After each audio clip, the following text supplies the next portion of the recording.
আদম আলাইহিস সালাম একদিন অনেক কান্নাকাটির পরে দোয়া করলেন, আল্লাহুম্মা ইন্নী আসআলুকা বিহাক্কি মুহাম্মাদিন। আল্লাহ, আমি আদম মুহাম্মদ সাল্লাল্লাহু আলাইহি ওয়াসাল্লামের উসিলা দিয়ে তোমার কাছে ভিক্ষা চাচ্ছি। তা আল্লাহ বলেন, কাইফা আরিফতা মুহাম্মাদা। রে আদম, আমি তুমি মুহাম্মদের পরিচয় কোথায় পেলে? আল্লাহ, তুমি যখন তোমার কুদরতের হাতে আমি আদমকে বানিয়েছো, আমার ভিতর ওয়া নাফাখতা ফিয়ার রূহ, তুমি আমার ভিতর তোমার প্রিয় রূহ আমার ভিতর তুমি নিক্ষেপ করেছো, আমার ভিতর ঢুকায় দিয়েছো। আমার ভিতর যখন প্রাণ সঞ্চার হলো, আমি চোখ খুললাম, তখন আমি জান্নাতের মধ্যে ফারাইতু কাওয়াইমাল আরশ, আমি যখন উপরের দিকে দেখলাম, আমি আদম তোমার আরশের মধ্যে লেখা দেখতে পেলাম, লা ইলাহা ইল্লাল্লাহ মুহাম্মাদুর রাসূলুল্লাহ।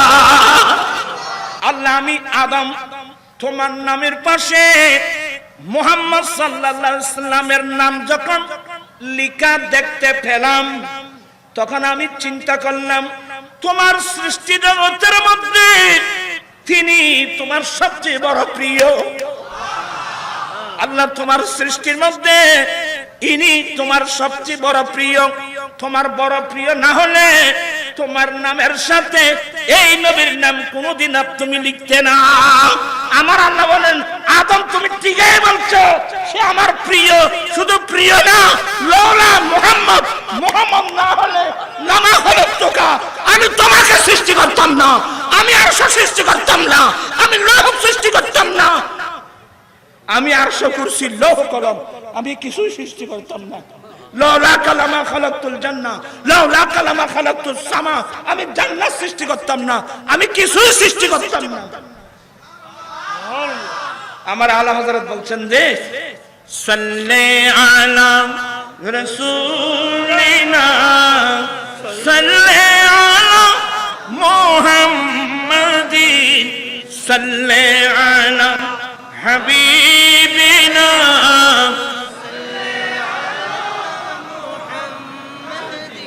वो जानते तो कुछ न था, वो जो न हो तो कुछ न हो,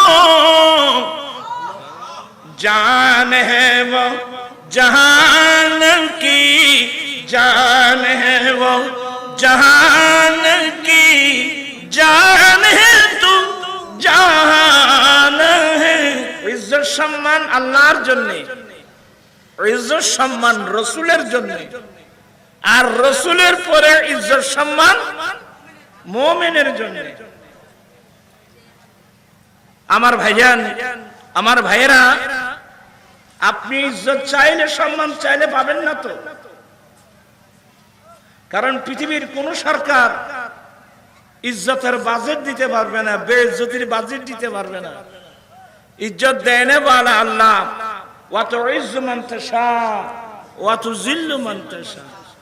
আল্লাহ যাকে চায় তাকে সম্মানিত করে, ইজ্জত দান করে, আর যাকে চায় তাকে বেইজ্জত করে। তাহলে ইজ্জতের বাজেট দেনে ওয়ালা কে? আর জোরে বলবেন না? ইজ্জতের বাজেট দেনে ওয়ালা কে? বেইজ্জতির বাজেট দেনে ওয়ালা কে? আল্লাহ। আল্লাহ নিজেই বলে দিলেন, ইজ্জত সম্মান আল্লাহর জন্য, ইজ্জত সম্মান রাসূলের জন্য, ইজ্জত সম্মান মুমিন বান্দাদের জন্য। এবার শুনুন, বিসমিল্লাহির রাহমানির রহিম। ওয়ালা তাহিনু ওয়ালা তাহজানু ওয়া আনতুমুল আলাউনা ইন কুনতুম মুমিনিন। আল্লাহ বলেন, তোমরা চিন্তিত হবে না, দুঃখিত হবে না, চিন্তিত হবে না, তোমরা সবার উপরে থাকবে। কে বলছেন? আল্লাহ বলছেন তোমরা সবার উপরে থাকবে, গোটা বিশ্বে তোমাদের নেতৃত্বে চলবে, তোমাদের কর্তৃত্বে চলবে, তোমাদের নেতৃত্বে চলবে। তবে একটি মাত্র কন্ডিশন, সত্যি যদি তোমরা মুমিন হয়ে থাকো। প্রাণপ্রিয় সাহেবেরা, মুসলমান বিশ্বে মুসলমানের কোনো অভাব নাই, প্রায় 150-200 কোটি মুসলমান। তো এতগুলো মুসলমান দিয়ে কি করব? আমার প্রশ্ন হলো মুমিন কয়জন? লা ইলাহা ইল্লাল্লাহ মুহাম্মাদুর রাসূলুল্লাহ সাল্লাল্লাহু আলাইহি, কালমা পড়লে কি মুমিন হয়ে যায়? হ্যাঁ, ঈমান আনার জন্য কলমা পড়তে হয়। তবে শুধু মুখে কলমা পড়ার নাম কি না? ঈমান না। ঈমান কিসের নাম? আমার দয়াল নবী বলছেন নবুয়তের জবানে। আমরা তো এগুলো পড়ি না, আমরা আশেপাশে মানুষের বই পড়ি, শিখবো থেকে। সব পড়ুন, আমার মুখে মুখে পড়বেন। ভালো করে বসছেন, দুজানু হয়ে বসেন, নামাজের মতো করে বসেন। আমি বেশিক্ষণ থাকবো না, পড়ুন, আমার মুখে মুখে পড়তে পারবেন তো? আমি একটু ক্লাসের মতো করে কিছু কথা বলবো। কালা রাসূলুল্লাহি সাল্লাল্লাহু আলাইহি ওয়াসাল্লাম, লা ঈমানা লিমান লা মুহাব্বাতা লাহু। আল্লাহর নবী বলেন, যার অন্তরে মুহাব্বত নাই, যার অন্তরে আমি নবীর ভালোবাসা নাই, তার কাছে ঈমান নাই। তাহলে বুঝা গেল রাসূল পাক সাল্লাল্লাহু আলাইহি ওয়াসাল্লামের ভালোবাসার নাম ঈমান। আপনারা বোধহয় বিরক্ত হচ্ছেন, আমি সবাইকে দেখে গুজে বসায় দিচ্ছি, আমি চলে যাব, হুজুররা ওয়াজ করবে। পড়ুন, আসছেন যখন কিছু পড়ুন। কালা, মুহাব্বত নিয়ে পড়বেন, এগুলো আমার দয়াল নবীর হাদিস। অলস মন নিয়ে কেউ পড়বেন না। কালা রাসূলুল্লাহি সাল্লাল্লাহু আলাইহি ওয়াসাল্লাম, আল ঈমানু বিদউন সাবউনা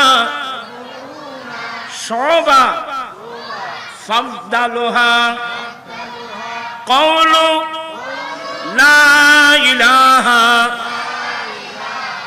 ইল্লাল্লাহু ওয়া আদনাহা ইমাতাতুল আযা আনিত তরিকি ওয়াল হায়াউ শুবাতুম মিনাল ঈমান। এগুলো বুখারী মুসলিমে পড়লেও পাবেন, মিশকাত পড়লেও পাবেন। হাফিজুল হাদিস ইমাম বাইহাকি তার বিখ্যাত কিতাব শুআবুল ঈমান নামক কিতাবে এই হাদিসগুলো নকল করছেন। আল্লাহর নবী বলেন, ঈমানের 70 থেকে 79 বিদউন শব্দ 3 থেকে 9 পর্যন্ত,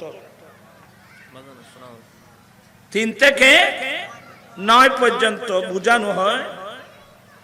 আর সবরণ মানে 70, তো 70 আর 9 কত হবে? 79। কিন্তু মুসলিম শরীফের হাদিস, এখানে আলেম ওলামা যারা একটু মনোযোগ সহকারে এগুলো শুনবেন। মুসলিম শরীফের মধ্যে আছে 60 বিদউন 60 শুবা, কিন্তু মিশকাতের মধ্যে এটাকে মুত্তাফাকুন আলাই হাদিস বলছেন। মুত্তাফাকুন আলাই মানে যে হাদিসের পর ইমাম বুখারী ইমাম মুসলিম একমত, সনদান মতানান যে হাদিসের মধ্যে কি একমত। এখানে তো ইখতিলাফ হয়ে গেল। মুত্তাফাকুন আলাই হলো কিভাবে? এক riwayতের মধ্যে আছে 60 থেকে 69, অপর হাদিসের মধ্যে আছে 70 থেকে 79। তাহলে একমত হলো কিভাবে? আসলে হাদিস বুঝতে হবে যে এখানে সংখ্যা নির্ণয় করা উদ্দেশ্য না, এখানে উদ্দেশ্য হলো যে ঈমানের অনেক শাখা প্রশাখা আছে, এটা বোঝানো উদ্দেশ্য। আপনারা আমার দিকে আছেন? আল্লাহর নবী বলেন, হে আমার উম্মত, ঈমানের 60 থেকে 69 অথবা 70 থেকে 79 মুরাদ হলো ঈমানের অসংখ্য শাখা প্রশাখা আছে। এই ঈমানের প্রচুর পরিমাণ ঈমানের শাখা প্রশাখা আছে। ফাফদালুহা কওলু লা ইলাহা ইল্লাল্লাহ। ঈমানের এতগুলো শাখার মধ্যে সবচেয়ে উত্তম শাখা হলো লা ইলাহা ইল্লাল্লাহু মুহাম্মাদুর রাসূলুল্লাহ। তো অনেকে বলবে হুজুর এখানে কওলু লা ইলাহা ইল্লাল্লাহ আছে, মুহাম্মাদুর রাসূলুল্লাহ তো এখানে নাই। এটা সংক্ষিপ্ত ইখতিসার বলা হয়, কিন্তু যেখানে কওলু লা ইলাহা ইল্লাল্লাহ আছে আপনাকে বুঝে নিতেই হবে ওখানে মুহাম্মাদুর রাসূলুল্লাহ আছে, পড়তে হবে।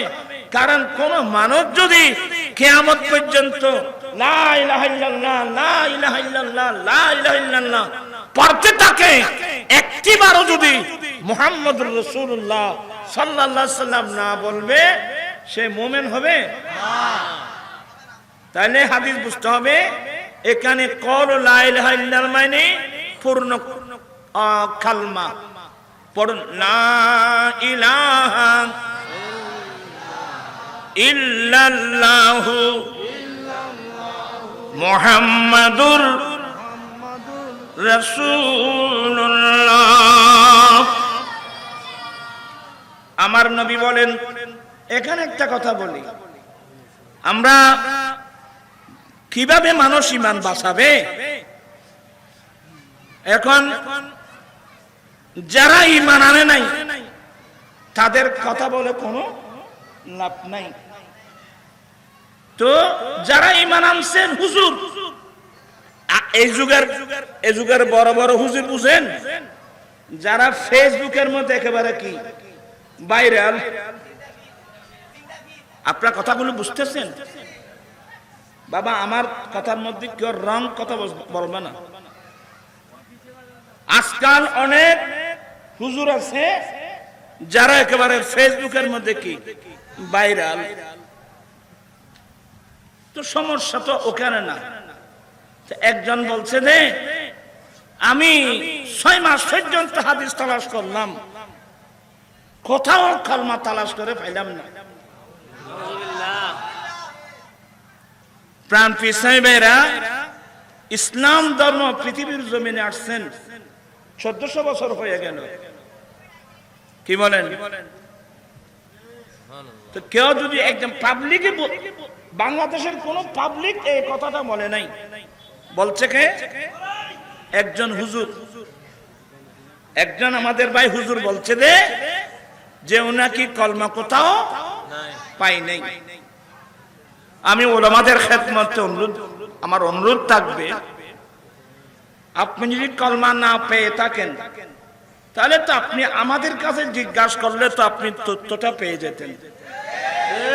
তুমি কোন আলেম ওলামাদের কাছে জিজ্ঞাসা না করে হুট করে আপনি ফেসবুকে একটা বলে দিলেন আমি 6 মাস পর্যন্ত কলমা তালাশ করলাম, কোথাও পেলাম না। তাহলে এই কথা বললে পাবলিক স্কুলের ছাত্র, কলেজের ছাত্র, ইউনিভার্সিটির ছাত্র হ্যাঁ, মুসলমানের মধ্যে একটা খারাপ প্রতিক্রিয়া সৃষ্টি হবে না? কিরে কিরে এত বড় হুজুর উনি বলছেন যে কলমা নাকি কোথাও নাই, তো আমরা কোত্থেকে বললাম? আপনি তো আলেমদের কাছে জিজ্ঞাসা করলে তো এই তথ্যটা আপনি পেয়ে যেতেন। ইমাম তাবরানী রহমতুল্লাহ নাই মুজামে আওসাত একটা ইসলামী পতাকার রেওয়ায়েত নকল করে বলছে, আমার নবী যুদ্ধের মাঠে যে পতাকা ব্যবহার করেছেন, ফিহি মাকতুবুন লা ইলাহা ইল্লাল্লাহ মুহাম্মাদুর রাসূলুল্লাহ, সেই পতাকার মধ্যে কলমা কি আছে? কলমা লিখা আছে লা ইলাহা ইল্লাল্লাহ মুহাম্মাদুর রাসূলুল্লাহ। এটা এক রেওয়ায়েত। মাসানিদে খাওয়ার জমি, এগুলো আপনারা বুঝবেন না, ওই মৌলবীরাও বুঝে কিনা সন্দেহ। এই কিতাবের মধ্যে ইমাম আজম ইমাম আবু হানিফা রাহমাতুল্লাহ আলাইহি সনদে, ইমাম আজম আবু হানিফার সনদে হাদিস নকল করেছেন যে জান্নাতের পায়ার মধ্যে 3টা লাইন দেখা গেল। এক লাইনের মধ্যে লেখা আছে লা ইলাহা ইল্লাল্লাহ মুহাম্মাদুর রাসূলুল্লাহ। আল্লাহু আকবার। ইয়া রাসূলুল্লাহ, তাইলে কলমাটা আছে না? তো যে হুজুর হয়ে কলমা পান নাই, তার আমার মনে হয় তার নসিব অনেক খারাপ। আমাদের একটা চট্টগ্রামের ভাষা আছে না, জাল্লাই নাই, আমার নবী আসছেন, এখানে এলমের মেজমান চলতেছে। আপনি এতগুলো হাদিসের কিতাব পড়ে যদি আপনি বলেন আমি কলমা কোথাও পাই নাই, তা আমি বলবো যে আপনি কোন কিতাব দেখছেন আমি তো জানি না। আমার মনে হয় কিতাব দেখলে তো হবে না, কিতাব বুঝতেও তো হবে। আমরা পাইলাম কিভাবে? আমি এভাবে, আপনি বলেন আমি অনেক হাদিস দিতে পারবো যেখানে স্পষ্ট লেখা আছে লা ইলাহা ইল্লাল্লাহ মুহাম্মাদুর রাসূলুল্লাহ। আমার ভাইয়েরা, শুধু এগুলো না, ইমাম বাইহাকি রিওয়ায়াত নকল করছেন হযরত সাইয়েদনা ওমর ফারুক রাদিয়াল্লাহু তাআলা আনহু থেকে, একটা দুইটা হাদিস না। আমার ভাইয়েরা, আদম আলাইহিস সালাম যখন ওই আল্লাহ আদম আলাইহিস সালাম এবং আমাদের আম্মি জান দুজনকে বলছেন, এ আদম, তুমি তোমার ওয়াইফকে নিয়ে এই জান্নাতের মধ্যে থাকো। উসকুন আনতা ওয়া যাওজুকাল জান্নাতা ওয়া কুলা মিনহুমা রাগাদা হাইসু শি'তুমা। আর কেন কই আবে সামনে বাদি মূল অসরং শক্তি কমে গেছে। আদম, তুমি তোমার ওয়াইফ সহ তোমরা দুজনেই জান্নাতের মধ্যে থাকো। জান্নাতের যতগুলো ফল ফ্রুট আছে, এই জান্নাতে যতগুলো ফল ফ্রুট, জান্নাতে কত ফল ফ্রুট আমরা গণতে পারবো? আমরা বলতে পারবো? আমার ভাইয়েরা, আমার আল্লাহ বলেন, আদম, তুমি তোমার স্ত্রীকে নিয়ে তোমরা জান্নাতে থাকো। জান্নাতের যে কোনো ফ্রুট তোমরা ফল ফ্রুট খাও। ওয়ালা তাকরাবা হাযিহি শাজারাতা, সাবধান, তোমরা দুজনেই ওই গাছের পাশে যেও না। তোমরা দুজনে ওই গাছের পাশে যেও না। তো গাছের পাশে না যাওয়ার অর্থ হলো ওই গাছের ফল ভক্ষণ করো না। এগুলো আল্লাহর হিকমত। আদম আলাইহিস সালাম তো আল্লাহ বানিয়েছেন বেহেশতে রাখার জন্য না। আল্লাহ তো আদম আলাইহিস সালামকে বানিয়েছেন কোথাকার জন্য? এগুলো বড় দুঃখ আছে বাজে।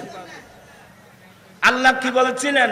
এ ফেরেশতা, ইন্নী জাইলুন ফিল আরদি খলিফা, এ ফেরেশতা আমি জমিনের মধ্যে আমি আমার প্রতিনিধি বানাবো,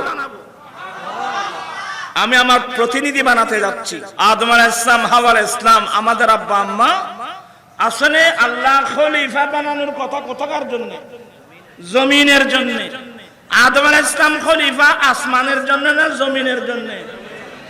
আল্লাহ রাখছেন কোথায়? আল্লাহ রাখছেন জান্নাতে, এবং বললেন জান্নাতের ফল ফুল যা ইচ্ছা খাও, এ গাছের পাশেও যেও না, এ গাছের পাশেও যেও না।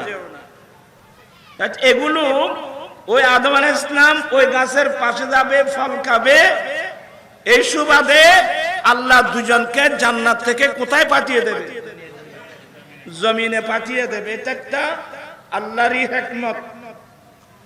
আপনার কথাগুলো বুঝতেছেন? তোমারা না আজ বড় দুঃখ আছে, এটা আল্লাহর হিকমত। হিকমত মানে কিভাবে বুঝাবো? অনেকেই এগুলো বুঝে না। আমার ভাইয়েরা, আদম আলাইহিস সালাম আর মূসা আলাইহিস সালাম, আমার দেন নবী বলেন ইহতাজাদামু ওয়া মূসা, এক সময় আদম আলাইহিস সালাম মূসা আলাইহিস সালামের সঙ্গে আল্লাহর কাছে দুজনে ঝগড়া বাজলো। আদম আলাইহিস সালাম আর মূসা আলাইহিস সালাম কি বাজছেন? ঝগড়া বলাটা ঠিক না। একটা বিষয় নিয়ে দুজনের, আদম আলাইহিস সালাম এবং মূসা আলাইহিস সালাম দুজনের মধ্যে কি হলো? কথোপকথন হলো। ঝগড়া বলাও ঠিক না, আদব করে আমরা বলতে হচ্ছে আর কি। দুজনের মধ্যে কালাম হলো। তো মূসা আলাইহিস সালাম এবং এই কথোপকথন যেটা হচ্ছে, এগুলো আল্লাহর সামনে কিভাবে এগুলো যেভাবে দরকার সেভাবে, দুজন একটা মাসলা নিয়ে ইখতিলাফ হলো, দ্বন্দ্ব হলো। মূসা আলাইহিস সালাম বলেন, হুজুর আপনি এটা কাজ করলেন। বলে কি হলো? বলে আমরা সবাই জান্নাতে ছিলাম, আমরা সবাই। তোমার আমি কে খেয়াল নাই দেখছো? আমরা কোথায় ছিলাম? আমরা সবাই জান্নাতে ছিলাম। কি মানে? আমরা সবাই আপনার পৃষ্ঠের মধ্যে ছিলাম। তা আমরা সবাই কোথায় ছিলাম? জান্নাতে ছিলাম। এই আপনার কারণে, আপনি জান্নাত থেকে দুনিয়াতে এসে যাওয়ার কারণে আমরা জান্নাত থেকে এক জমিনে আসতে বাধ্য হলাম। আপনি এটা কি করলেন আব্বা? সুবহানাল্লাহ বলবেন না? বাপ ফুতুর ঝগড়া বুঝতে লাগলো নি? আমরা তো জান্নাতে ছিলাম, আমরাও ছিলাম তো। আর আনোয়ারা ফারত ছিলাম, আমরা কোথায় ছিলাম? আমরা জান্নাতে ছিলাম মানে বাবার পৃষ্ঠে। তো বাবা যেখানে, ছেলে মেয়েরাও। আদম আলাইহিস সালামকে আল্লাহ বানিয়েছেন কোথায়? ইতারে বেকুব মানুষ ওদুকো নাই কেন দুকু তেলে? আল্লাহ আদম আলাইহিস সালামকে কোথায় বানিয়েছেন? আমাদের আম্মাকে কোথায় বানিয়েছিলেন? আমরা ওই মা বাবার ছেলে।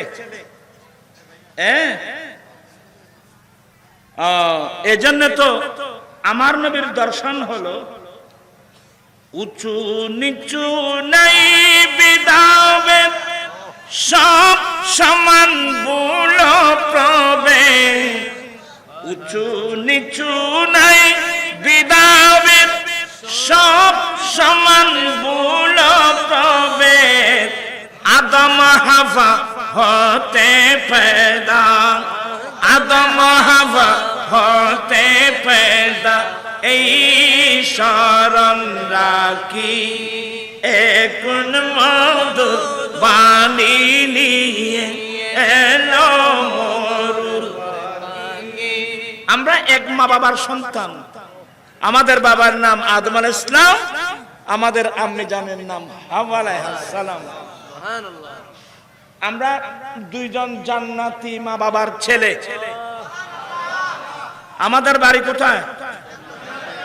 হিন্না মাথা মানুষ এখানে তো জান্নাতে যাওয়া লাগবে তো কেন কেন দেবে তো ভাই আমার রাসূল যে রাস্তা দিয়েছেন যে রাস্তার নাম সিরাতাল মুস্তাকিম ওই রাস্তা ধরে গেলেই তো আমি জান্নাতে চলে যেতে পারবো।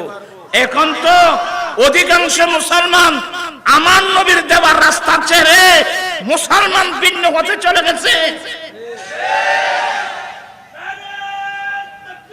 আল্লাহু আকবার। আই ইচ্ছার না বড় তো কোথায় আছে? মুসা আলাইহিস সালাম বলেন বাবা আমরা তো জান্নাতি ছিলাম, আপনি কেন জান্নাতে এখানে আপনার কারণে আমাদেরকে এখানে চলে আসতে হলো। এটা একটা পয়েন্ট, তো একটা গুরুত্বপূর্ণ পয়েন্ট এটা। তা আদম আলাইহিস সালাম কি বলছেন, এই আপনি এটা কি শিকায়ত করলেন আমার বিরুদ্ধে, আমার উপর এত বড় একটা ইলজাম, জান্নাতে ছিলাম জান্নাত থেকে আমার কারণে তোমাদেরকে দুনিয়াতে চলে আসতে হলো, এটা কত বড় ইয়ে। তুমি আল্লাহ আমাদেরকে বানানোর আগে কত হাজার বছর আগে আল্লাহ আমাদের কি লেখছেন, তকদির। তকদির কি লেখছেন? আপনারা তকদির বুঝেন না বুঝেন? আল্লাহ আমাদের কি কি লেখছেন। আমি যে আমাদের জান্নাতের গুন্দুম খাবো, আল্লাহ এ কারণে আমাদেরকে জান্নাত থেকে কোথায় পাঠাবে, দুনিয়াতে পাঠাবে। আমরা আল্লাহর কাছে কান্নাকাটি করব, এগুলো তো তকদিরে লেখা আছে বাবা। এগুলো কি আছে? এগুলো তো তকদিরে লেখা আছে বাবা। আপনাদের বিরক্ত হচ্ছে? আমি একটা কাহিনী বলি আজকে। আল্লাহর নবী সুলাইমান ইসলামের দরবারে কথা বলছেন না কেন? সুলাইমান ইসলামের দরবারে একটা ফাঁকি থাকতো, ফাঁকি। ওই ফাঁকির নাম হুদহুদ, ইংরেজিতে বলে হুপি। হুদহুদ ফাঁকি বুঝেন? এক। দ্বিতীয় নম্বর আরেকটা ফাঁকি হলো খাক। খাওয়ানো ছিল তোমার এই মানুষ, এই মরা মানুষ ওজন কিনলো দেখি বস বুঝুন। একটা হলো হুদুদ পাখি, আর একটা হলো কাক। দুজনের ঝগড়া আল্লাহ নবীর দরওয়াজায়। আল্লামা জালালউদ্দিন রুমি রাহমাতুল্লাহ আলাইহি কথাগুলো মসনবী শরীফে কাব্য আকারে বর্ণনা করেছেন। আপনার সবার মনোযোগ আছে? ওই আদম আলাইহিস সালাম, মুসা আলাইহিস সালামের জবাবগুলো এখানে আছে। শুধু এগুলো না, আমাদের দেশে কিছু হুজুর আছে না, ওই হুজুর আর কি, এক হুজুর বক্তব্য রাখতেছে, নবী যদি গায়েব জানতো, নবী যদি গায়েব জানতো, উহুদের যুদ্ধে নবীর নিজের দান শহীদ হবে, এটা নবী জানলেন না কেন? আপনার ছেলেরা খুব মনোযোগ, আমি ঈমান আকায়েদের মাসলা বলছি গভীর ভাবে।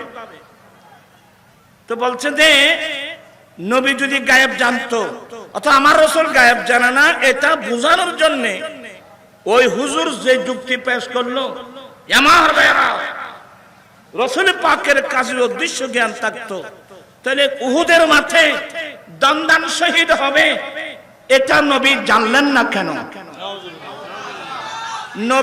নবী জানলে তো যেতেন না।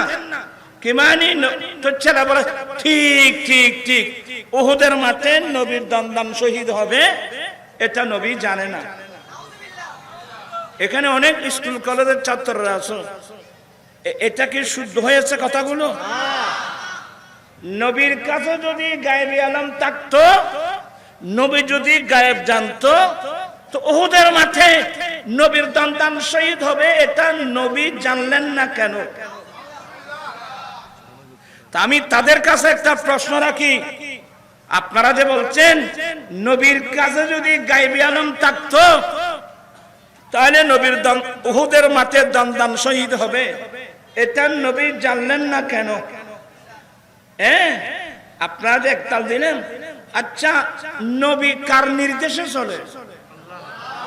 আরো জোরে বলেন না। আল্লাহর নবীরা কার নির্দেশে চলে? আমার প্রশ্ন হলো, আমার নবীর দান শহীদ হবে যুদ্ধের মাঠে, এটা আল্লাহ জানলেন না কেন?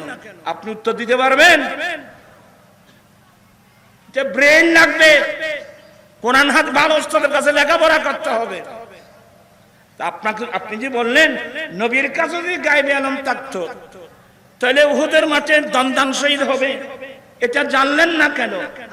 জানলে তো তিনি যেতেন না। আমার প্রশ্ন হলো, আমার আল্লাহ তো আলেমুল গায়েব, সমস্ত গায়েব জাননেওয়ালাকে আল্লাহ, তো আল্লাহ জেনে শুনে নবীকে উহুদের মাঠে পাঠালেন কেন? কথা বুঝেন না মনে হয় আপনারা।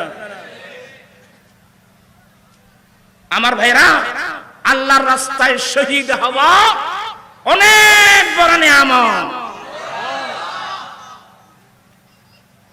বিসমিল্লাহির রাহমানির রাহিম।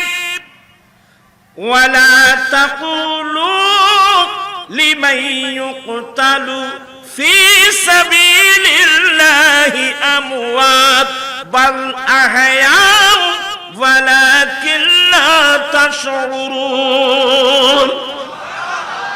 আমার আল্লাহ বলেন, যারা আল্লাহর রাস্তায় নিহত হন, যারা আল্লাহর রাস্তায় শাহাদাত বরণ করেন, এদেরকে তোমরা মৃত বলো না, বরং তারা জীবিত।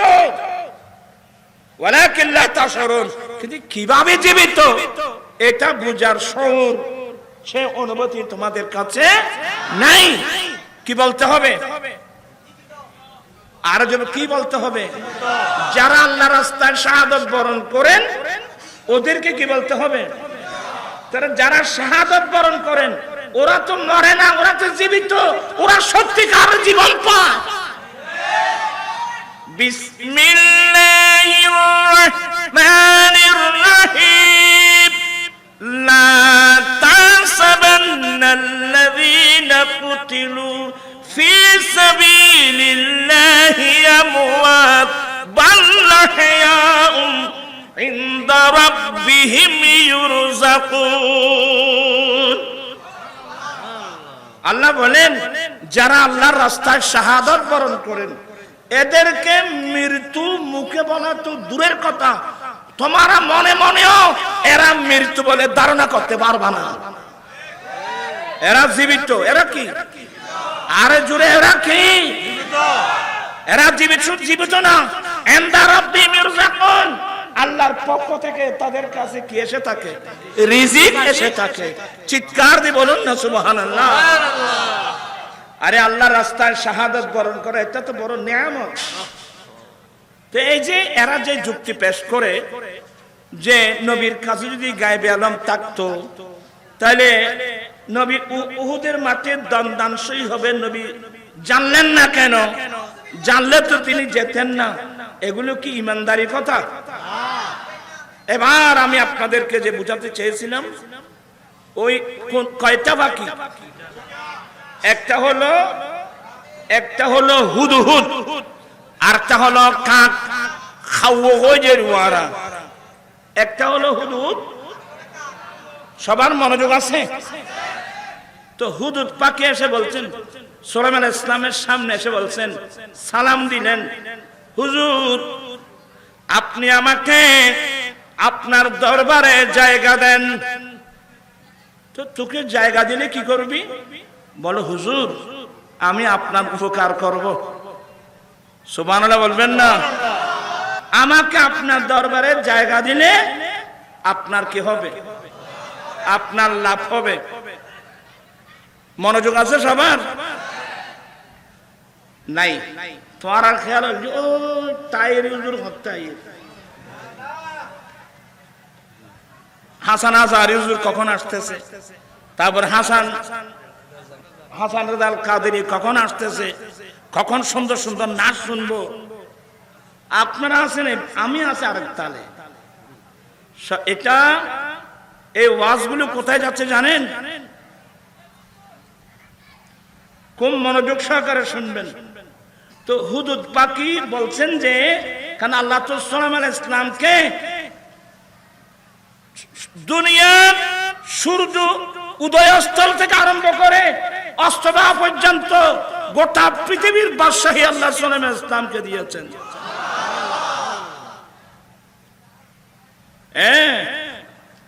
ওয়াহাবলি মারা অবস্থা হয়নি, এটা আমি মরা কত কিন্তু বলছি। সুলাইমান আলাইহিস সালাম আল্লাহর কাছে দোয়া করলেন, রাব্বি গফিরলি। নাম্বার 1, আল্লাহ তুমি আমাকে ক্ষমা করে দাও। আল্লাহ আল্লাহ তুমি ইস্তিগফার অনেক বড় নিয়ামত। সুলাইমান আলাইহিস সালাম বললেন, রব্বুল আলামিন তুমি আমাকে মাফ করে দাও। এই কথা বলার পরে ওয়াহাবলি মুলকান ওয়াহাবলি মুলকান লা ইয়ামবাগি লিআহাদিন মিন বাদি। সুলাইমান আলাইহিস সালাম আল্লাহর কাছে দোয়া করলেন, রব্বুল আলামিন তুমি আমাকে ক্ষমা করে দাও। আল্লাহ আমি তোমার কাছে এমন রাজ্য চাচ্ছি, আমি তোমার কাছে এমন বাদশাহী চাচ্ছি। কার কাছে? আরো জোরে বলেন, কার কাছে? আল্লাহ আমি তোমার কাছে এমন বাদশাহী চাচ্ছি, আমি সুলাইমানের পরে অন্য কারো জন্য এটা কি হবে না, সাজাবার হবে না, অন্য কেউ পারবে না। এমন একটা বাদশাহী আল্লাহ আমি সুলাইমান তোমার কাছে চাচ্ছি। সুবহানাল্লাহ। আল্লাহ আমি তোমার কাছে ক্ষমা চাচ্ছি, আমি তোমার কাছে এমন একটা বাদশাহী চাচ্ছি, আমি সুলাইমানের পরে অন্য কারোর জন্য এটা কি হবে না, প্রযোজ্য হবে না। এমন একটা বাদশাহী আমি চাচ্ছি। কার কাছে? আর জুড়ে।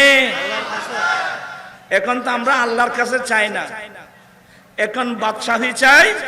কেউ আমেরিকার কাছে আর কেউ চায় রাশিয়ার কাছে। হ্যাঁ, আমরা তো আল্লাহর কাছে যাচ্ছি না। কাকে দিয়ে আমেরিকাকে কনভিন্স করা যায়, আমরা এই সমস্ত তালবাহানার মধ্যে লিপ্ত।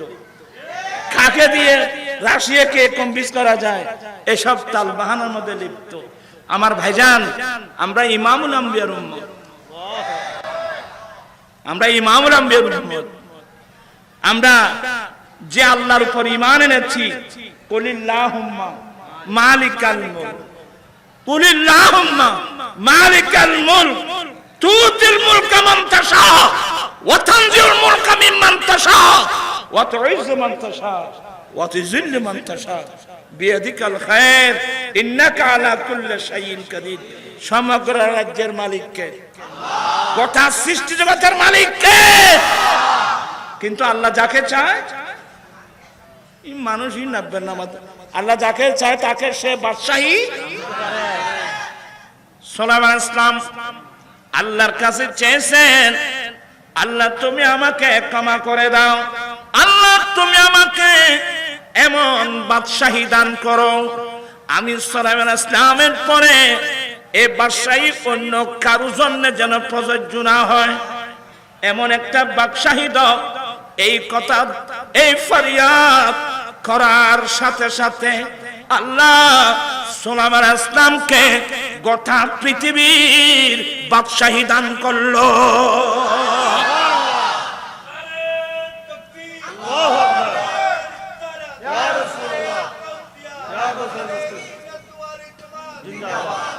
আপনারা কি বিরক্ত হচ্ছেন? তাকবীর কম দিস, আমাকে একটু কথা বলার সুযোগ দাও। দোয়া আল্লাহর দরবারে কি হয়ে গেছে? বাদশাহী দিয়েছেন তো। কতটুকু? ওয়া তারপর 1 নম্বর ফাসাখারনা লাহুর রিহা, আমি আল্লাহ আমার নবী সুলাইমান ইসলামকে সমস্ত বাতাস আছে না, বাতাস বাতাস, আমি বাতাসের নিয়ন্ত্রণ দিলাম আমার নবী সুলাইমান ইসলামের হাতে। কি মানে? বাতাসগুলো আমার নবী সুলাইমান ইসলামের নিয়ন্ত্রণে করে দিলাম। এখন বাতাস কার নির্দেশে চলবে?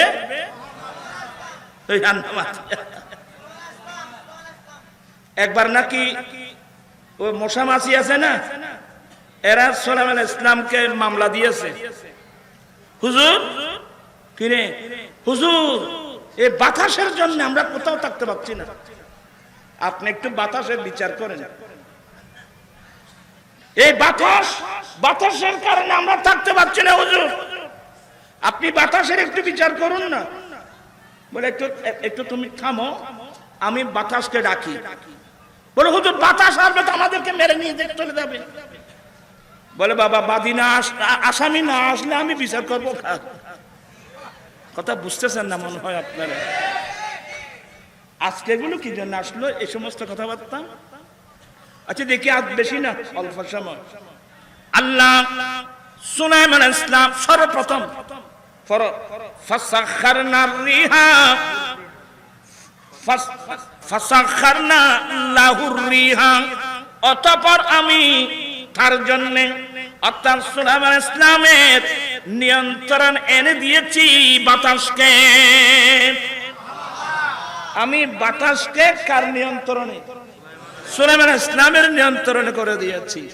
বাদশাহী কিভাবে দিচ্ছে দেখেন। তারপর তাজরি বিআমরিহি রুখা, ওই বাতাস ওনার হুকুমে, ওই বাতাস সুলাইমান ইসলামের নির্দেশে কম নম্রতম্র হয়ে দ্রুত বেগে নয় মৃদুভাবে বাতাস সুলাইমান ইসলাম বাতাসকে ওনার তখ্ত উড়াই নিয়ে যেখানে পৌঁছাবার নির্দেশ দেবে সে বাতাস ওখানে নিয়ে যাবে। এই যে প্লেন আবিষ্কার, বাতাসের উপর দিয়ে প্লেন যাচ্ছে, এটা সুলাইমান এর সূত্র কিন্তু কোরআন শরীফে। হ্যাঁ, বাতাস সুলাইমান ইসলামের নির্দেশ। এ বাতাস এদিকে আসো, আমার তখ্ত, আমি সুলাইমান ইসলামের তখ্তশাহী অমুক জায়গায় নিয়ে যাও, দুনিয়ার পশ্চিম প্রান্তে নিয়ে যাও। মুহূর্তের মধ্যে নিয়ে যেতেন, আবার নির্দেশ দিলে বাতাস এসে আবার পৌঁছে দিতেন। আল্লাহু আকবার, আল্লাহু আকবার। এ বাদশাহী। এরপরে বলো ওয়াশায়াতিনা কুল্লা বান্নাইন ওয়া গাফফাস, এবং শয়তানদেরকে আল্লাহ শয়তানদেরকে সুলাইমান ইসলামের নিয়ন্ত্রণে এনে দিয়েছেন। শয়তান কার নিয়ন্ত্রণে? শয়তান সুলাইমান ইসলামের নিয়ন্ত্রণে। এবং শয়তানের মধ্যে ওইখানে দুই প্রকার। এক প্রকার হলো বান্না, যারা রাজপ্রাসাদ নির্মাণ করবে, যারা রাজপ্রাসাদ বানাবে, যারা বিল্ডিং তৈরি করবে। এই যে বাইতুল মুকদ্দাস সুলাইমান ইসলাম কার মাধ্যমে করাইছিলেন? ওই জিন জাতির মাধ্যমে করাইছিলেন। ওয়া গাফফাস দুবুরি। আমার ভাইয়েরা, আল্লাহ কোরআনে বলেন আমি সুলাইমান ইসলামের জন্য শয়তানদেরকে, জিন জাতিদেরকে, শয়তানদেরকে আমার নবী সুলাইমান ইসলামের নিয়ন্ত্রণে করে দিয়েছি, যেগুলো প্রাসাদ তৈরি করবে। আরেকজন আছে ডুবুরি, গাফফাস মানে ডুবুরি। সুবহানাল্লাহ বলবেন না? তারপর ওয়াখারিনা, আমি তো এভাবে পড়তে গেলে অনেক দেরি হয়ে যাবে। আল্লাহ সুলাইমান ইসলামকে অনেক নিয়ামত কি করছেন? দান করছেন।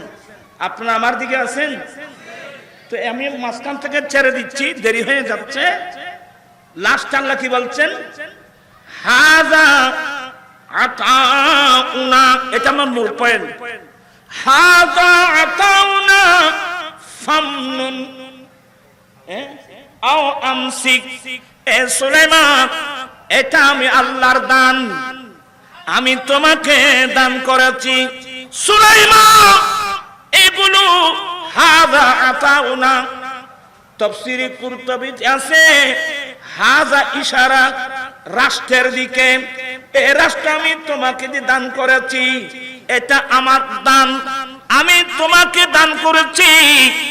আল্লাহ গোটা রাজ্য সুলাইমান আলাইহিস সালামকে দান করে আল্লাহ শেষ করেন নাই, সুলাইমান আলাইহিস সালামকে এখতিয়ার দিয়েছেন, ফামনুন, তুমি যাকে চাও তাকে দান করো, আও আমসিক, অথবা ইচ্ছা করলে তুমি তোমার কাছে রেখে দাও।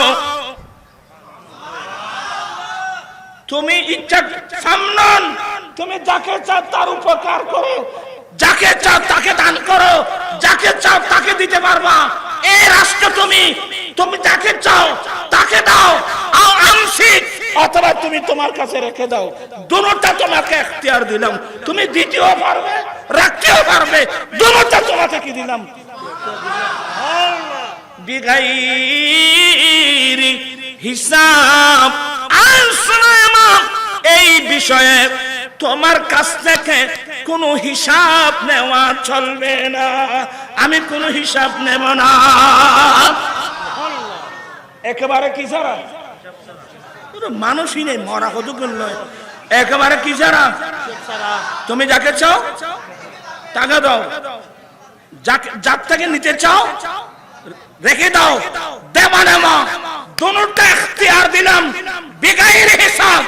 এই বিষয়ে তোমার থেকে কোনো হিসাব নেওয়া চলবে না।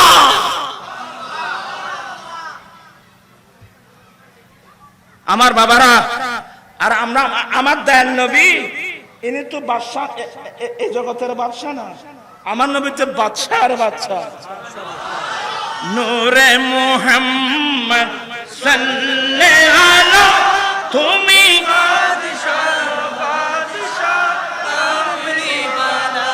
নূরে মুহাম্মদ সাল্লাল্লাহু আলা, তুমি বাদশাহ।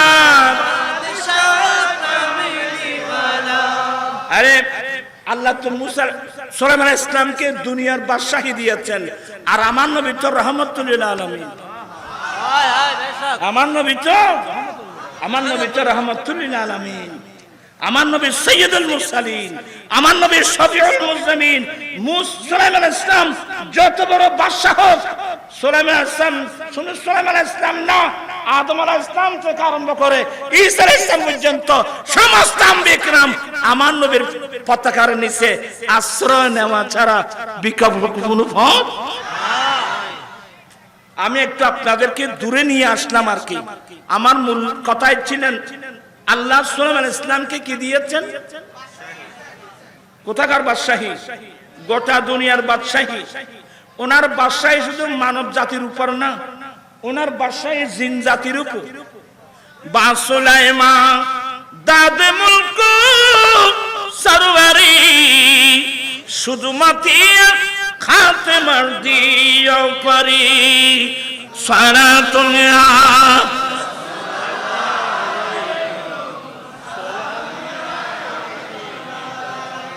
সুলাইমান আলাইহিস সালাম যখন মিটিং ডাকতেন, এক পাশে আলেম উলামা ওয়ালি কুতুব আবদাল থাকতো, আরেক পাশে জিন জাতিরা থাকতো। এই বাদশাগিরি জীবনে আপনারা আমরা কোনোদিন দেখি নাই, কিতাবে পড়েছি যে সুলাইমান আলাইহিস সালামকে আল্লাহ বাদশাগিরি দিয়েছেন। তো সুলাইমান আলাইহিস সালাম যখন মিটিং ডাকতেন, আমাদের সংসদ চলে না, সংসদ ভবনে সুলাইমান আলাইহিস সালাম যখন সংসদ ডাকতেন, ফাকিরা দানা কুলে কুলে প্যান্ডেল সাজাতেন। কারা? ফাকিরা। ওইখানে কোনো বিল্ডিং নেই। এখন আমাদের সংসদ ভবনের 1 ঘন্টা সংসদ চালান না, কয় লক্ষ টাকা বিল হবে জানেন? সুলাইমান আলাইহিস সালাম মিটিং ডাকতেন, ফাকিরা ডানা খুলে প্যান্ডেল সাজাতেন, সূর্যের কিরণ যেন ওই সিংহাসনের মধ্যে না পড়ে। তো যেই ফাকিরা ওই ডানা খুলে খুলে প্যান্ডেল সাজাতেন, তাদের মধ্যে একটা ফাকির নাম হুদহুদ, ইংরেজিতে বলে হুপি। তো হুদহুদ পাখি এসে বলছেন যে, সালাম দিলেন, তো বলছে, সালামের উত্তর দিলেন, বলে হুজুর আপনি আমাকে আপনার দরবারে স্থান দেন, আমাকে রাখলে আপনার লাভ হবে। হ্যাঁ, তুই আমার কি লাভ করবি? বলে হুজুর বড় মজার কথা, হুজুর আপনার মুজাহিদিন যারা দিন প্রতিষ্ঠার জন্য, আপনার মুজাহিদিন অনেক কঠিন জায়গায় যাবে, জিহাদ করে ইসলামের পতাকা উড্ডীন করার জন্য। তো হুজুর এটা তো আরবস্থান, এখানে পানির অভাব। তো হুজুর আমি যদি আপনার দরবারে থাকি, আপনার কোন মুজাহিদিন যুদ্ধের মাঠে গিয়ে যদি পানির জন্য আকড়া পড়ে বেঁচে যায়, পানির জন্য যদি বেঁচে যায়, তো হুজুর ওই সময় আমি হুদহুদ পাখি আকাশে উড়ান দেব। আমি আকাশ উপর দিক থেকে একটু যদি আমি ঘুরে আসি, আমি বুঝতে পারবো, জানবো, দেখবো কোন জায়গায় পানি আছে।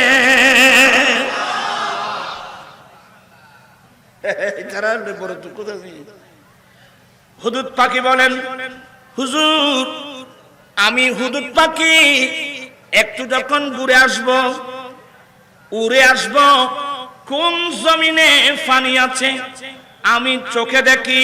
তো হুদহুদ পাখি বলছেন যে হুজুর আপনার মুজাহিদিন যুদ্ধের মাঠে পানির জন্য যদি বেঁচে যায়, ওই সময় আমি থাকলে আকাশে উড়াল দিয়ে আসব। আমি আকাশ থেকে নিচের দিকে দৃষ্টি দিলে কোন জমিনে পানি আছে এটা আমি চোখে দেখি। আমি মুহূর্তের মধ্যে এসে আপনাকে পানির সন্ধান দেব। হুজুর অমুক জায়গায় পানি আছে, আপনি আপনার মুজাহিদিনদেরকে পাঠিয়ে দেন। এটা বিরাট উপকার না?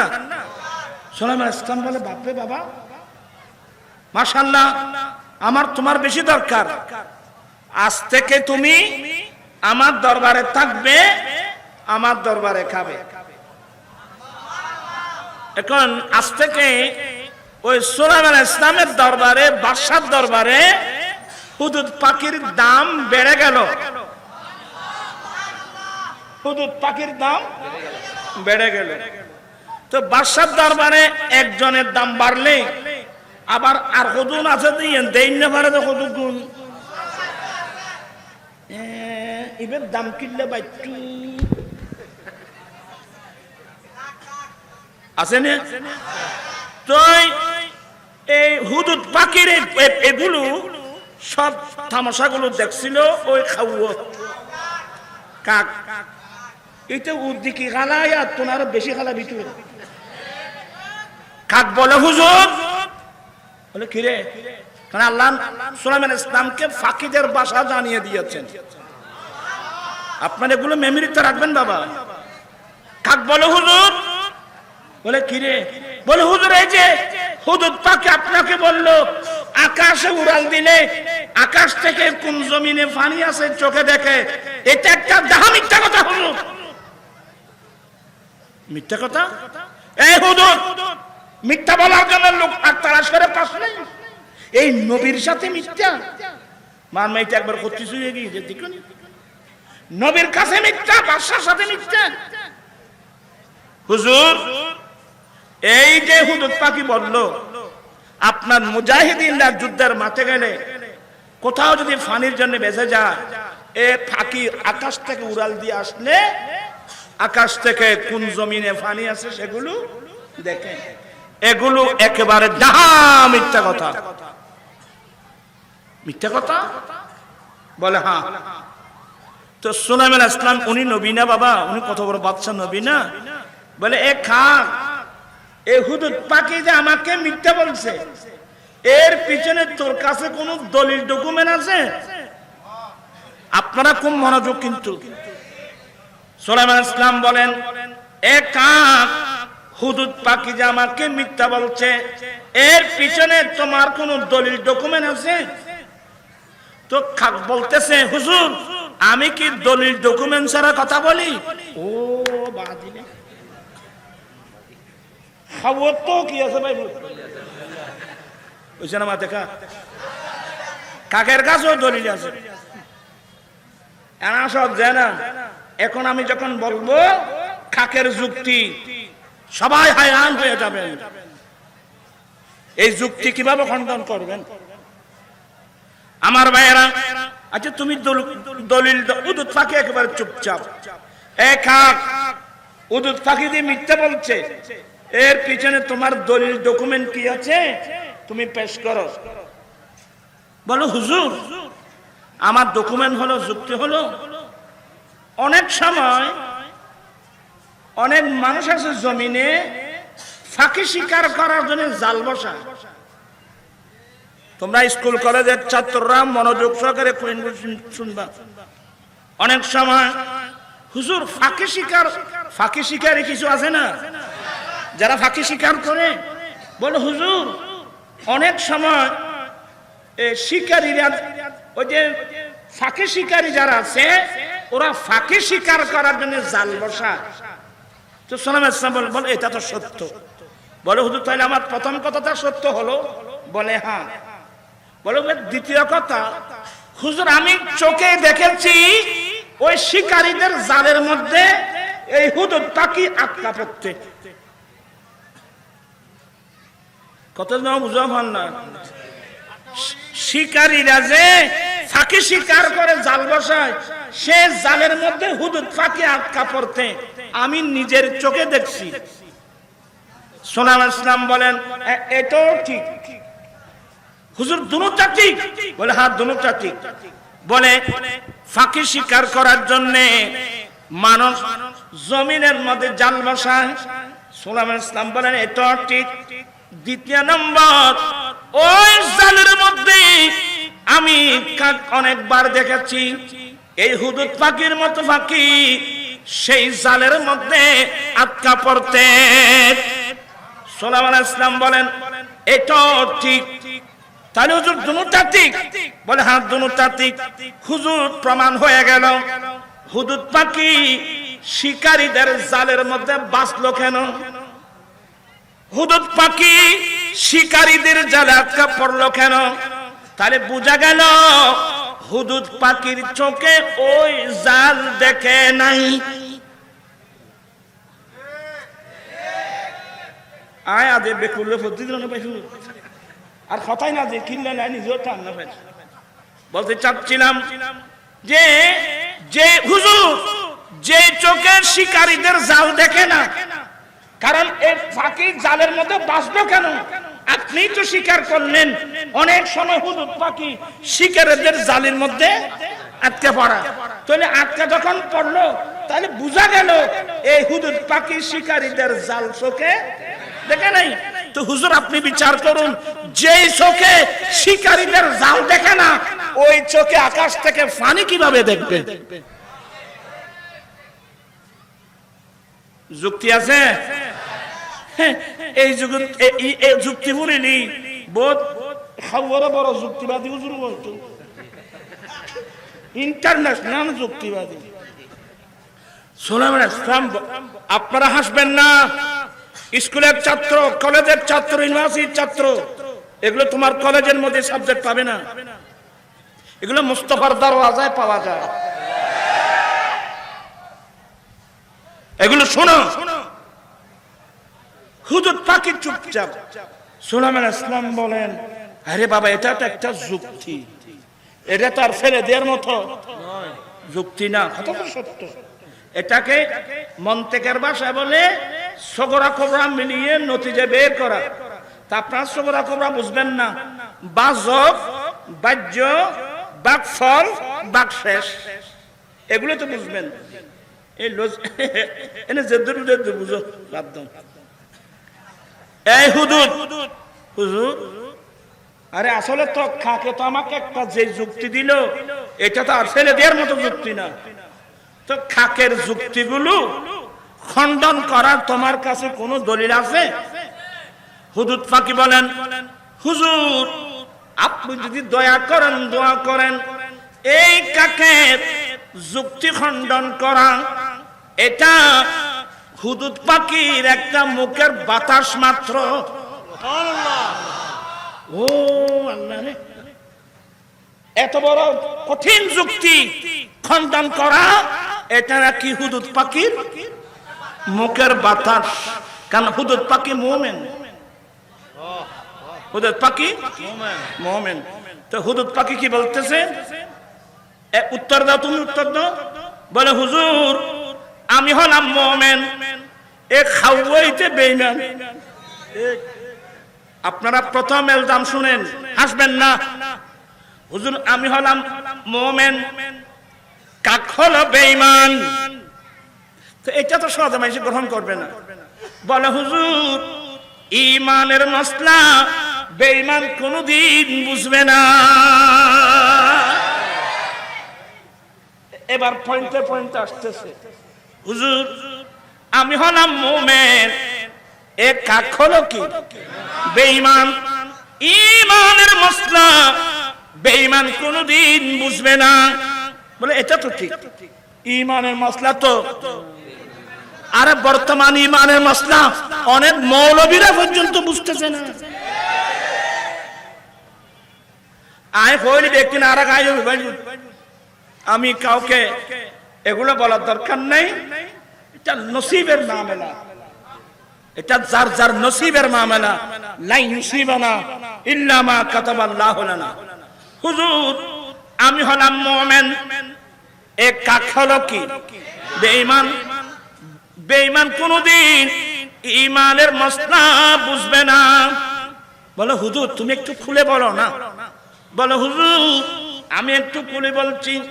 হুজুর যারা মুমিন ঈমানদার, যারা যে সমস্ত বিষয়ের উপর ঈমান আনতে হয়, ওই বিষয়ের মধ্যে একটা মসলার নাম হলো ওয়াল কদরি খাইরিহি ওয়া শাররিহি, তাকদীরের উপর ঈমান আনা। এবার একটু বুঝে আসবে। ঈমানদার, ঈমানদার যে সমস্ত বিষয়ের উপর ঈমান রাখে, ঈমানদার সপ্ত ঈমান।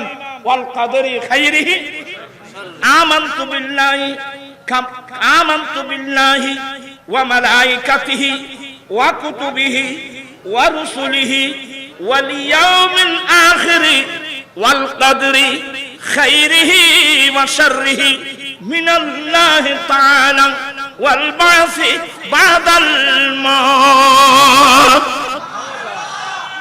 সপ্ত ঈমানের একটা হলো তাকদীরের ভালো মন্দের উপর কি করা?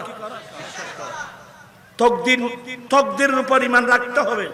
আমার রাসূল হযরত আব্দুল্লাহ ইবনে উমর বলছেন, কোন মানুষ যদি তাকদীরকে অস্বীকার করে, কোন মানুষ তাকদীরকে অস্বীকার করে আর সবগুলো ঠিক আছে, শুধু তাকদীরকে বিশ্বাস করলো, সে উহুদ পাহাড় বরাবর সম্পদ আল্লাহর রাস্তায় দান করলেও এই দান আল্লাহর দরবারে কবুল হবে না। তাকদীরকে কি করতে হবে? হুজুর তাকদীরের উপর ঈমান আনা, হ্যাঁ এটা তো বুঝলাম। তুমি একটা আরো খুলে বলো। বলো হুজুর, এবার খোলা মেলা খোলা বারে বলছি। হুজুর আমরা আকাশ উড়াল দিলে কোন জমিনে পানি আছে এটা আমরা চোখে দেখি। কোন জমিনে পানি আছে আমরা চোখে দেখি। আবার শিকারীরা আমাদেরকে বাজানোর জন্য যে জমিনের মধ্যে জাল বসায়, হুজুর আমরা জাল চোখে দেখি। হুজুর আকাশ উড়াল দিলে আকাশ থেকে কোন জমিনে পানি আছে আমরা পানি যেভাবে দেখি, শিকারীরা ফাঁকি শিকার করার জন্য যে জাল বসায় ওই জালও আমরা চোখে দেখি। হুজুর কিন্তু আমার জীবনে একটি মাত্র জাত, আমার লাইফে আমার জীবনে একটি মাত্র জাত আমার চোখে পড়বে না, যেই জালের মধ্যে আটকা পড়া আমার তকদিরে লেখা হয়ে গেছে।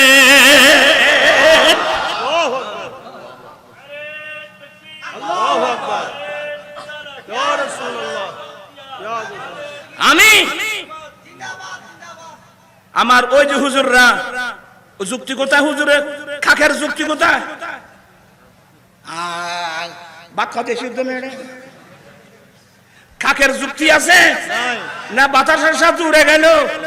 হুজুর আমরা আকাশে উড়াল দিলে কোন জমিনে পানি আছে এটাও দেখি, এবং শিকারীদের জালও চোখে দেখি, তবে একটি জাল আমি দেখবো না যে জালের মধ্যে আটকা পড়া আমার তকদিরের মধ্যে কি আছে, লেখা আছে। মুসা আলাইহিস সালাম আদম আলাইহিস সালাম যখন বলে দিলেন মুসা এটা তো আমার অনেক বছর আগে আমার তকদিরে কি হয়ে গেছে, লেখা হয়ে গেছে। আমার নবী বলেন এই মুসা আলাইহিস সালামের সাথে আদম আলাইহিস সালামের যে কি হলো, তর্ক হলো, এখানে আদম আলাইহিস সালাম বিজয় হয়ে গেল। চিৎকার দিয়ে বলুন না সুবহানাল্লাহ। আল্লামা জালালউদ্দিন রুমি এই মসলাটাও আনছে যে আদম আলাইহিস সালাম যে গুনগুন কেন গেলেন এটাও আছে। আপনারা কি বিরক্ত হচ্ছেন? তাই এই হাদিসটা কেন আনলাম? আদম আলাইহিস সালাম যখন গুনগুন খেয়ে ফেললেন, দুনিয়াতে আল্লাহ পাঠিয়ে দিলেন। আল্লাহু আকবার। আল্লাহ আদম আলাইহিস সালামকে কোথায় পাঠালেন? আমাদের আম্মা হাওয়া আলাইহিস সালামকে কোথায়? আদম আলাইহিস সালামকে পাঠালেন শ্রীলঙ্কার পাহাড়ে। আমাদের আম্মি জান হাওয়া আলাইহিস সালামকে পাঠালেন জিদ্দার জমিনে। এখনো আম্মি জানের মাজার শরীফ জিদ্দা মকবরাতুল হাওয়ার মধ্যে ওনার নামে মকবরা ওখানে আছে। এখন শুরু হয়ে গেল কান্নাকাটি। আল্লাহ আল্লাহ। ফাতালাক্কা আদম মিন রাব্বিহি কালিমাত। फतलक्का आदम अलैहिस्सलाम ने अपने रब की तरफ से चंदे दुआएं चंदे कलिमात सीख लिए। आदम अलैहिस्सलाम আল্লাহর পক্ষ থেকে কয়েকটা দোয়া শিখে নিলেন। একটা দোয়া তো মারুফ মাশহুর, রব্বানা যালামনা আনফুসানা ওয়া ইল্লাম তাগফির লানা ওয়া তারহামনা লানাকুনান্না মিনাল খাসিরিন। এই দোয়া তো আছে। অফার দোয়া হলো আদম আলাইহিস সালাম একদিন অনেক কান্নাকাটির পরে দোয়া করলেন, আল্লাহুম্মা ইন্নী আসআলুকা বিহাক্কি মুহাম্মাদিন। আল্লাহ আমি আদম মুহাম্মদ সাল্লাল্লাহু আলাইহি ওয়াসাল্লামের উসিলা দিয়ে তোমার কাছে ভিক্ষা চাচ্ছি। তা আল্লাহ বলেন কাইফা আরিফতা মুহাম্মাদা। কিরে আদম তুমি মুহাম্মদের পরিচয় কোথায় পেলে? তুমি মুহাম্মদের পরিচয় কোথায় পেলে? এক riwayat-এর মধ্যে আছে আল্লাহ তুমি যখন তোমার কুদরতের হাতে আমি আদমকে বানিয়েছো, আমার ভিতর ওয়া নাফাখতা ফিয়ার রূহ, তুমি আমার ভিতর তোমার প্রিয় রূহ আমার ভিতর তুমি নিক্ষেপ করেছো, আমার ভিতর ঢুকায়ে দিয়েছো। আমার ভিতর যখন প্রাণ সঞ্চার হলো, আমি চোখ খুললাম, তখন আমি জান্নাতের মধ্যে ফারাইতু কাওয়াইমাল আরশ, আমি যখন উপরের দিকে দেখলাম আমি আদম তোমার আরশের মধ্যে লেখা দেখতে পেলাম লা ইলাহা ইল্লাল্লাহ মুহাম্মাদুর রাসূলুল্লাহ।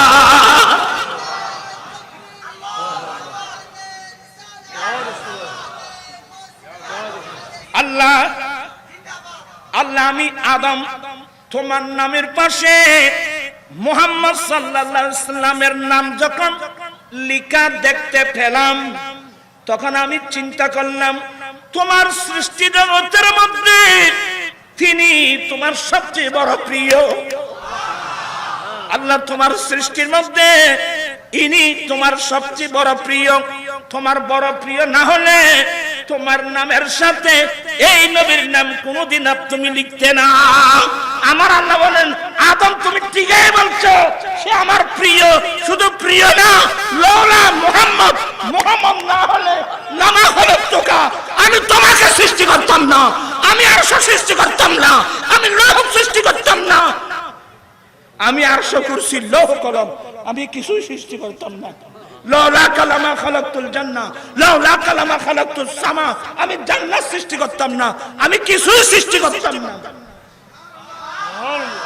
আমার আলা হযরত বলছেন যে সাল্লি আলা রাসূলিনা সাল্লি আলা মুহাম্মাদিন সাল্লি আলা হাবিবিনা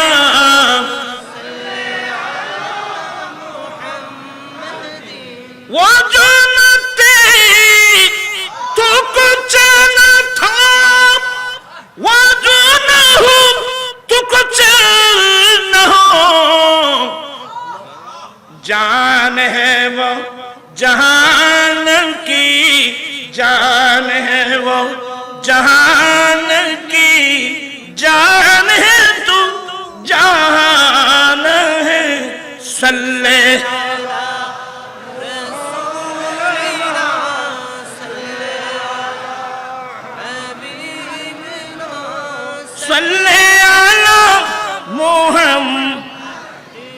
আমি আর আপনাদেরকে কষ্ট দেব না।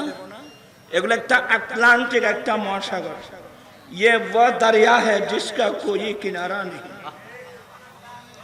তবে শিকার জন্য আসতে হবে, মনোযোগ সহকারে শুনতে হবে, বুঝতে হবে, শিকার জন্য আসতে হবে, আমলের জন্য আসতে হবে। আমরা তো মাহফিলে যাই শুধু একটু কানটা সুখ করার জন্য, এগুলো অনেক কঠিন আলোচনা। আমি যে আয়াতে কারিমা পড়েছি সে আয়াতে কারিমা ওখানে থেকে গেল। অনুরোধ জানাবো, আমরা যারা মুমিন, আমাদের জন্য সবচেয়ে বড় সম্পদ ১ নম্বর ঈমান, ২ নম্বর ইলমে দ্বীন, শরীয়তের ইলম, তরিকতের ইলম, হাকিকতের ইলম, মারফতের ইলম, ইলমে দ্বীন। এই দুটোটা হলো আমাদের জন্য সবচেয়ে বড় সম্পদ। আমি আপনাদেরকে অনুরোধ জানাবো, ঈমানের উপর অটল থাকবেন, ঈমানের উপর মজবুত থাকবেন। আমলে যে ত্রুটি আছে এগুলোকে সংশোধন করা দরকার আছে। তো আমি দুটা নিয়ে আজকে 15 বছর আন্দোলন, একটা হলো মাদকের বিরুদ্ধে আর একটা হলো যৌতুকের বিরুদ্ধে। এগুলো আমার নবীর বাগান থেকে এগুলোকে তাড়াতে হবে কিনা, 2 হাত উঠাই বলতে হবে তাড়াতে হবে কিনা। আল্লাহু আকবার।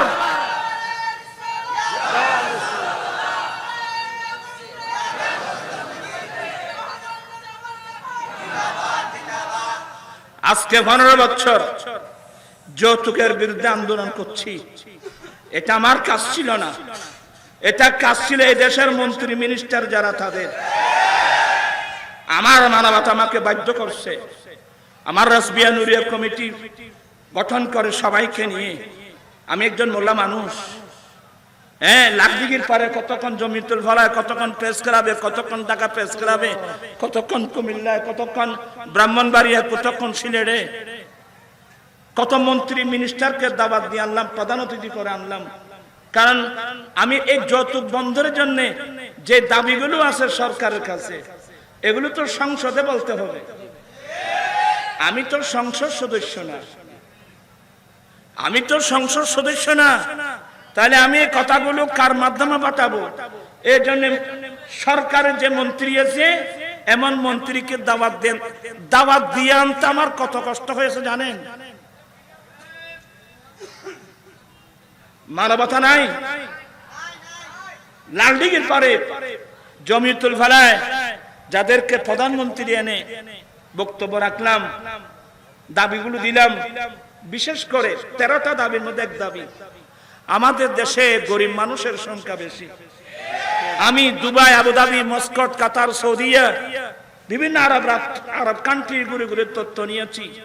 আরব সরকার রাষ্ট্রীয়ভাবে ম্যারেজ প্ল্যান করেছে যাতে দরিদ্র আরবি ছেলে স্ত্রীর মোহরানা গুলো নগদ পেমেন্ট করে বিয়ে করতে পারে। এক একজনকে 1 লক্ষ থেকে 2 লক্ষ দিরহাম অনুদান দিয়ে থাকে। আমি যেহেতু যৌতুক বিরোধী যথেষ্ট আইন আছে বাংলাদেশে, এই জন্য আমি সরকারকে ধন্যবাদও দিয়েছি। তবে বলছি যে আমাদের দেশে যেহেতু গরিব মানুষের সংখ্যা বেশি, আপনি যৌতুকের বিরুদ্ধে কঠোর আইন পাশ করুন, ওরা জেলে যাবে, এরপরেও যৌতুক বন্ধ হবে না। তো কিভাবে হবে? এই জন্য আমি সরকারকে যে দাবি দিয়েছিলাম, আমাদের দেশেও রাষ্ট্রীয়ভাবে স্থায়ীভাবে বিবাহ তহবিল গঠন করা হোক, ম্যারেজ ফান্ড গঠন করা হোক।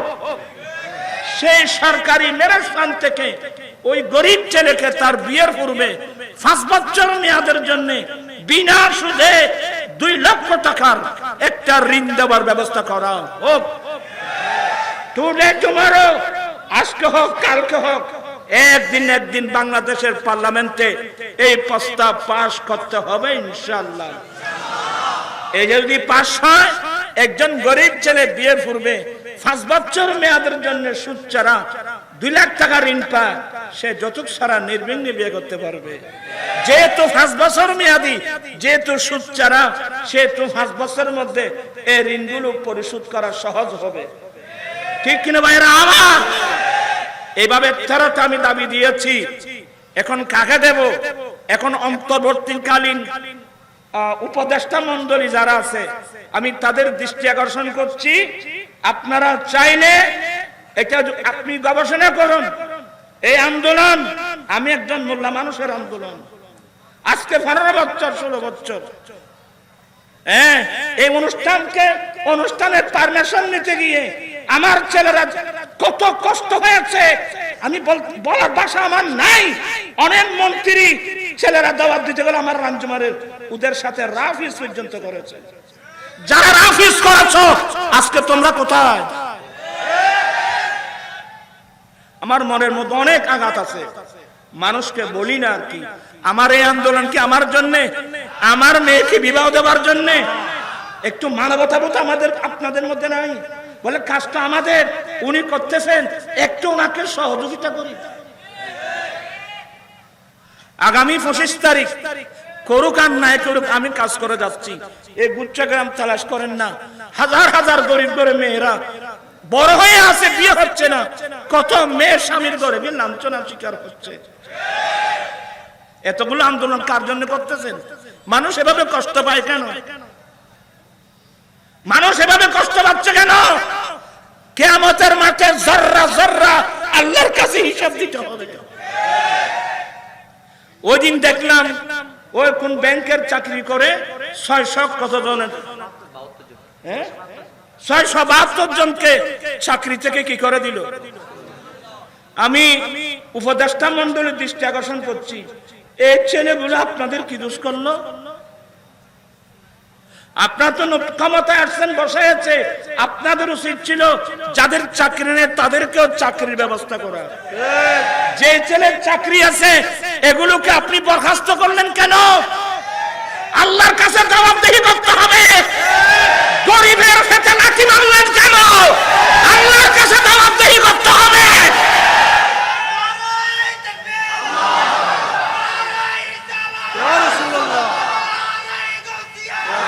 আমি সেদিন দেখো বাবা, আমি সেদিন পড়ছিয়া সব জফারা মাহফিলের ডাইরেক্ট বলছি, আমি বর্তমান অন্তর্বর্তীকালীন সরকারের যা উপদেষ্টা, আমি আপনাদের দৃষ্টি আকর্ষণ করছি, এগুলোকে একটু পুনর্বিবেচনা করা হোক।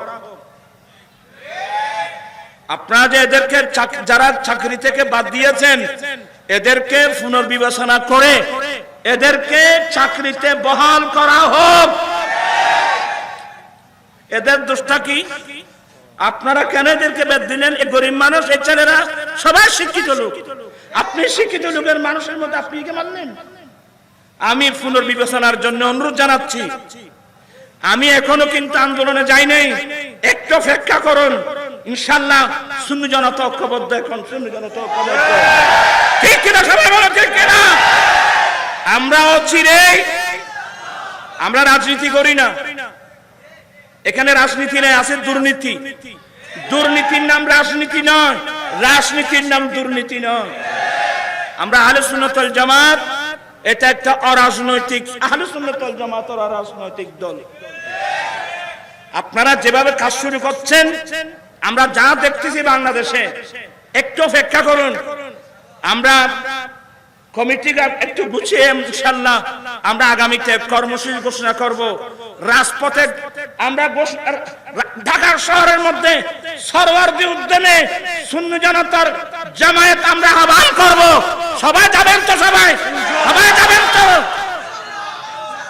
ইনশাআল্লাহ? আপনারা সোচ্চার হন। এখন আর ঘরে বসে থাকার আর কোনো সময় নাই। এখন জুলুম চলতেছে, অন্যায় চলতেছে, ব্যভিচার চলতেছে।